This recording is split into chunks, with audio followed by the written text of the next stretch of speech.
आदरणीय कैलाश जी ने बुलाया, मुझे आशीर्वाद दिया। मैं सही बता रहा हूँ, बहुत बड़े कवि हैं, विदेशों में भी जाते हैं कविता पढ़ने। अच्छा, इन्हें इतनी बुरी आदत लग गई सर, जब भी मैं इन्हें फोन करता हूँ हमेशा विदेश में बताते हैं। मैंने पहली बार फोन किया, मैंने कहा कैलाश भाई साहब कहाँ हो? बोले अमेरिका में हूँ। मैंने कहा वहाँ क्या कर रहे हो? बोले कवि सम्मेलन है। मैंने कहा बढ़िया, बधाइयाँ। मैंने दूसरी बार फोन किया, बोले मैंने कहा कहाँ हो? बोले जापान में हूँ। मैंने कहा वहाँ क्या कर रहे हो? बोले कवि सम्मेलन है। मैंने कहा बढ़िया, बधाइयाँ। तीसरी बार फोन किया, मैंने कहा कैलाश भाई साहब कहाँ हो? बोले ऑस्ट्रेलिया में हूँ। मैंने कहा वहाँ क्या कर रहे हो? बोले कवि सम्मेलन है। मेरा दिमाग खराब हो गया बाबूजी।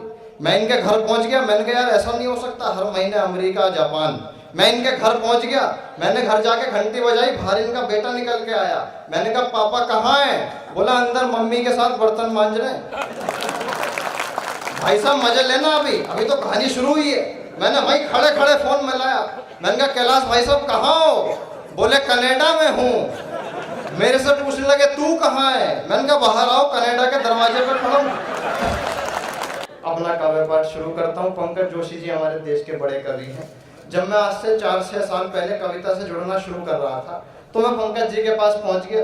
मैंने कहा भाई साहब आपका बहुत नाम सुना है कविता में, आपकी कोई किताब आई हो तो मुझे दे दो, मैं उसको पढ़ करके कविता लिखना सीखना चाहता हूँ। बोले बिल्कुल दूंगा, अब तक किस किस की पढ़ ली पहले ये बता। मैंने कहा जी काका हाथरसी की पढ़ी थी, उनकी मृत्यु हो गई। मैंने कहा जी दुष्यंत कुमार त्यागी की पढ़ी थी, वो भी निकल लिए। मैंने कहा जी हरिवंश राय बच्चन जी की पढ़ी थी, वो भी चल बसे। मैंने कहा जी 3 साल पहले नीरज जी की पढ़ी थी, उनका भी नंबर लग गया। अब ये भाई सब परेशान हो गए, इनका ब्लड प्रेशर बढ़ गया, बोले तो मरवाएगा। इनकी होशियारी पे वो तालियां चाहता हूं जो अब तक ना बजी हो। पहले होशियारी सुन लो। अपने कमरे में गए चुपचाप, बड़ी एक साफ सुथरी सी किताब निकाल के लाए, मेरे हाथ में दी, बोले मेरी पत्नी की नई किताब आई है, इसे पढ़ियो। नहीं भाई साहब आप अभी ताली नहीं बजा रहे हो, तो ढंग से बजाओ। ऐसा काम नहीं चले। नहीं असल में मुझे कंफ्यूजन हो जाता है। एक बार दिल्ली में कवि सम्मेलन चल रहा, आप जैसे एक भाई साहब बैठे नीचे और ताली बजाने को तैयार ही नहीं। मैंने 10 मिनट तक कविता सुनाई, मैं वो ताली नहीं बजाया। मैंने शिकायत करी जाके, मैंने कहा भाई साहब आप ताली नहीं बजा रहे। बोला जी मैं बड़ा आदमी हूँ, मैंने ताली बजाने के लिए आदमी रखे हुए। मेरा दिमाग खराब। मैंने कहा कमाल का बड़ा आदमी है। थोड़ी देर मैंने फिर चुटकुले सुनाए, मैंने कहा क्या पता हंसी दे, वो हंसने को भी तैयार नहीं। मैं फिर पहुंच गया, मैंने कहा भाई साहब आप तो हंस भी नहीं रहे। बोला जी बड़ा आदमी हूँ, मैंने हंसने के लिए भी आदमी रखे हुए हैं। मेरा भाई साहब दिमाग खराब। मैंने कहा कमाल का बड़ा आदमी है। 2 महीने बाद भाई साहब मुझे मार्केट में मिल गए, हाथ में मेहंदी लगी हुई, कंगना बंधा हुआ। मैंने कहा भाई साहब क्या दिक्कत हो गई? बोले परसों मेरी शादी हुई है। मैंने कहा तो आप हनीमून पे नहीं गए क्या? बोला जी मैं तो बड़ा आदमी, मैं क्यों जाऊंगा, आदमी रखे। तो हमें ऐसा नहीं लगे कि यहाँ कोई बड़ा आदमी है, बाकी सब मामला ठीक है। देखो है करने से काम नहीं चलेगा भाई साहब, ताली बजाओ। देखो मुझे आप ये मान के चलो कि मैं इस कवि सम्मेलन का पहला कवि हूँ और अभी आपको सुनना है बड़े बड़े लोगों को। अभी तो आपको तैयारी करनी है ताली बजाने की, है ना? ऐसा काम नहीं चलेगा। आदरणीय कैलाश जी ने बुलाया, मुझे आशीर्वाद दिया। मैं सही बता रहा हूँ, बहुत बड़े कवि हैं, विदेशों में भी जाते हैं कविता पढ़ने।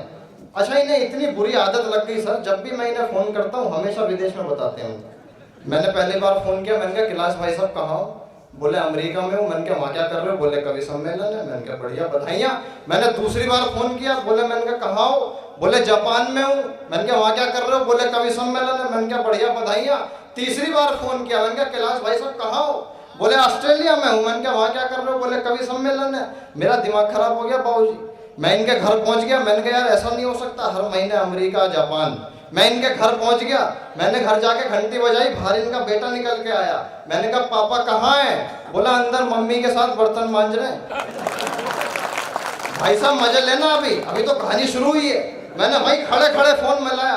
मैंने कहा कैलाश भाई साहब कहाँ हो?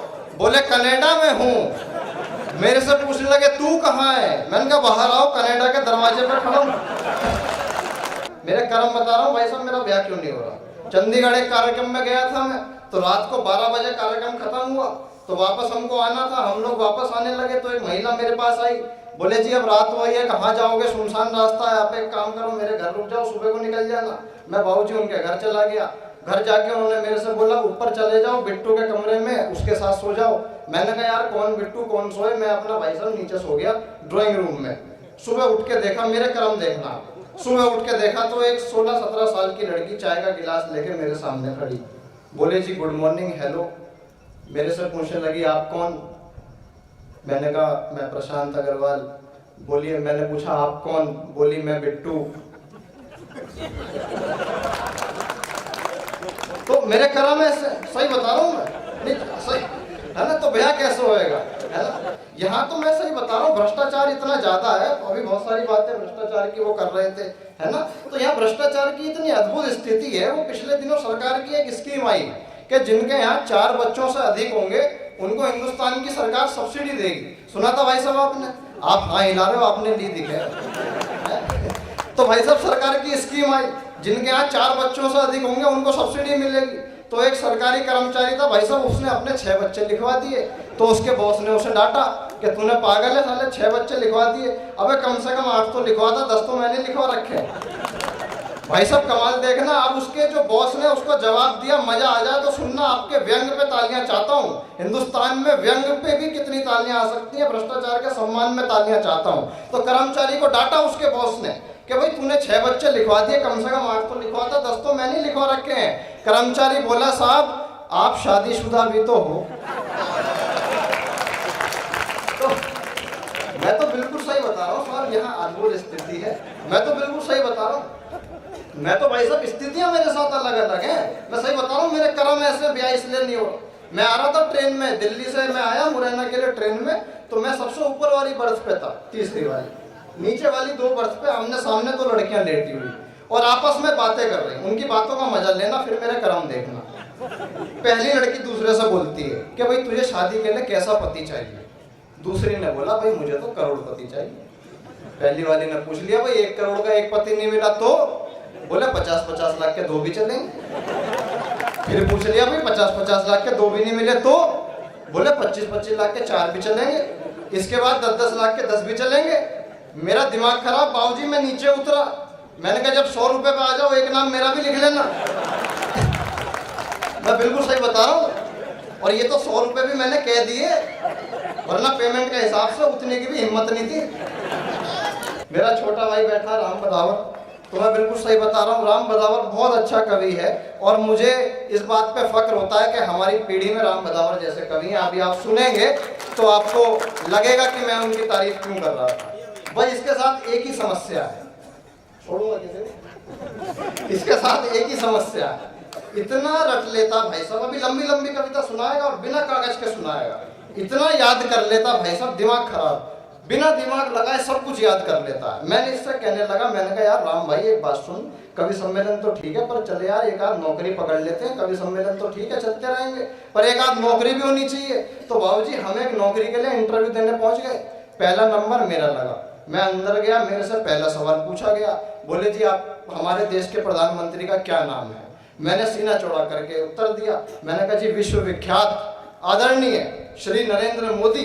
बोले बहुत अच्छी बात है। दूसरा सवाल पूछा गया, बताओ जी हिंदुस्तान आजाद कब हुआ था? मैंने फिर कॉन्फिडेंस से उत्तर दिया, मैंने कहा जी हिंदुस्तान की आजादी की प्रक्रिया 1857 में शुरू हो गई थी, लेकिन 90 वर्षों के संघर्ष के बाद 1947 में हमारा देश आजाद हो पाया और हमारी आजादी में हमारे पड़ोसी देशों का भी भरपूर सहयोग रहा। बोले बहुत अच्छी बात है। तीसरा सवाल पूछा, बताओ चांद पे पानी है क्या? मैंने कहा जी अभी रिसर्च चल रही है, पता लगते ही आपको बता दिया जाएगा। मेरा इंटरव्यू खत्म हो गया भाई साहब। बाहर खड़ा था राम बदावर, मेरे से कहने लगा प्रशांत भैया क्या क्या सवाल पूछे मुझे भी बताओ। मैंने कहा सवाल छोड़, पहले का जवाब ये दे दियो, दूसरे का ये दे दियो, तीसरे का ये दे दियो। भाई ने रट ली, अब इसने कर दिया बेड़ा गर्क। ये अंदर पहुंचा, इससे पहला सवाल पूछा गया, बताओ भाई साहब आपका क्या नाम है? बोला जी विश्वविख्यात आदरणीय श्री नरेंद्र मोदी। बोले यार पर्चे में तो राम बदावर लिखा, हो सकता घर का नाम बता रहा हो, उपनाम बता रहा हो, कोई बात नहीं। अगला सवाल पूछा, भाई साहब आपका जन्म कब हुआ था? बोला जी भाई साहब मेरे जन्म की प्रक्रिया तो 1857 में शुरू हो, लेकिन 90 वर्षों के संघर्ष के बाद 1947 में मैं पैदा हो पाया और मेरे पैदा होने में मेरे पड़ोसियों का भी भरपूर सहयोग रहा। बोले यार तुम पागल तो नहीं हो? बोले जी साइंस अभी रिसर्च कर रही है, कंफर्म होते ही आपको बता दिया जाए।